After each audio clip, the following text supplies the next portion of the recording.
Hello and welcome back to our third lesson in digital painting. As you can see on the screen here, we have the project from our previous lesson already brought up, and I am going to be showing you today how to incorporate and put pictures into a new artwork.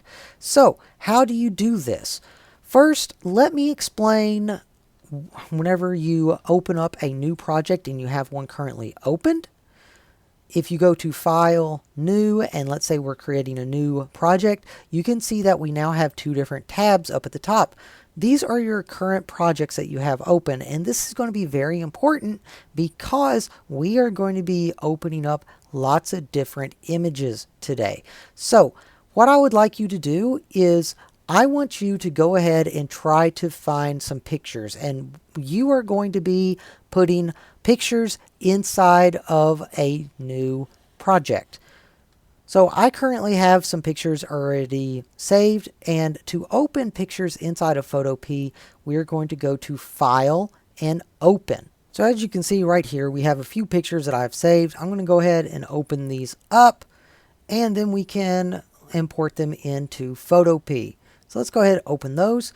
And as you can see, whenever we open them, they're coming up in their own files inside of PhotoPea. So how do you get this picture over to your project? It's very simple to do. First, we need to have the Move tool selected, which is right here. Go ahead and select that. Next, we want to have Auto Select turned on up at the top, and transform controls turned on as well. And whenever we do that, you can see that now we have the apple with a box around it, and we can manipulate this any way we want. We will do that in a minute. First, we need to copy this over to our blank project. That is simple enough to do. What we do is we first have to select what we want. So we're going to go up here to Select All. You can also do Control and A together, and it will select everything. As you can see, the box has changed and now has dotted lines around it.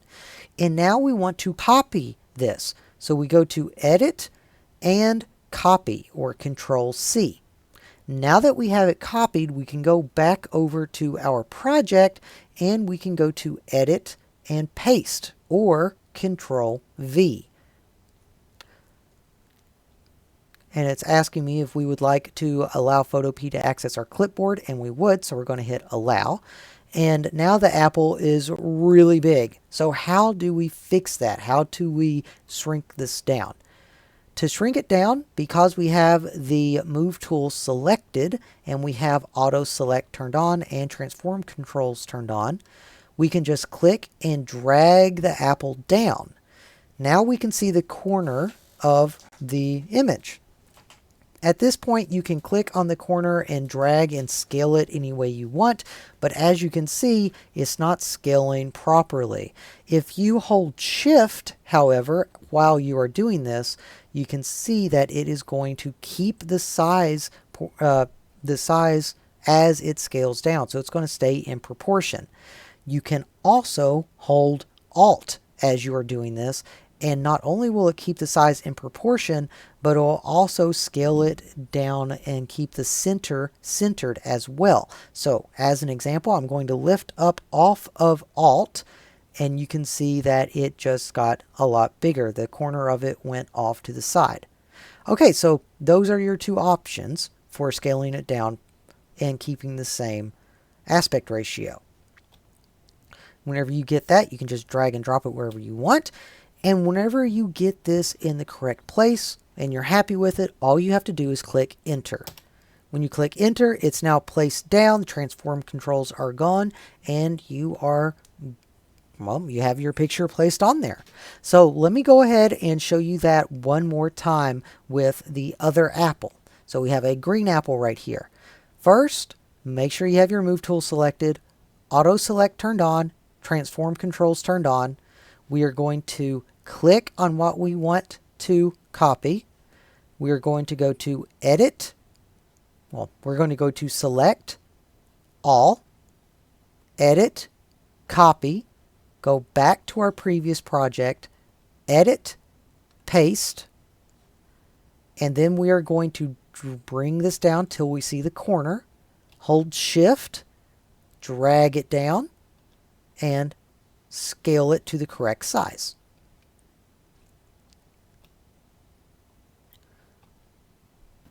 Okay, so what if there is a background and you want to remove the background? Or let's say, for instance, we want to remove that stem from this.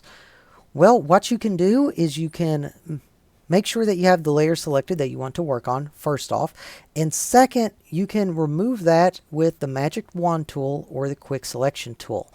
I personally like the Quick Selection tool because it's like an upgraded version of the Magic Wand. The Magic Wand, if you click that, you can go over to any color you want, click on that, and it will select that color. But it'll only do one color at a time. The Quick Selection tool, however, will allow you to click, hold, and drag, and it will select all the colors in that range. Now that that is selected, all you have to do is hit delete. And it is gone.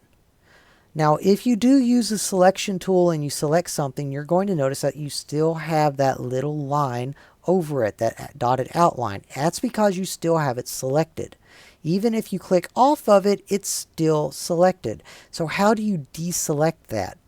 The quickest way that I have found is to click the rectangle tool and just click off to the side somewhere.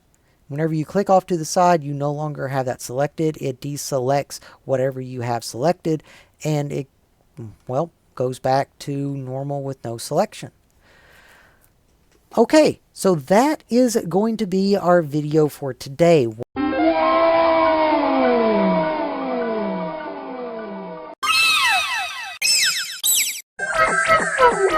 Your lesson for today is to take several pictures and mesh them all together. You are going to take the information that we've had today, find yourself some pictures, and make your own artwork with all the different pictures put together in it. Also make sure that it is school appropriate. I don't care what you do as far as your artwork. You can make Patrick with a hat on and sunglasses. I don't care. It is completely up to you. That makes sense to me. Make sure that you save your project, file, save as PSD, and turn in your project when you have it completed. This is a one-day lesson. You are going to take photos and put them all together inside of a new project. Thank you all very much. If you have any questions, let me know. Thanks for watching.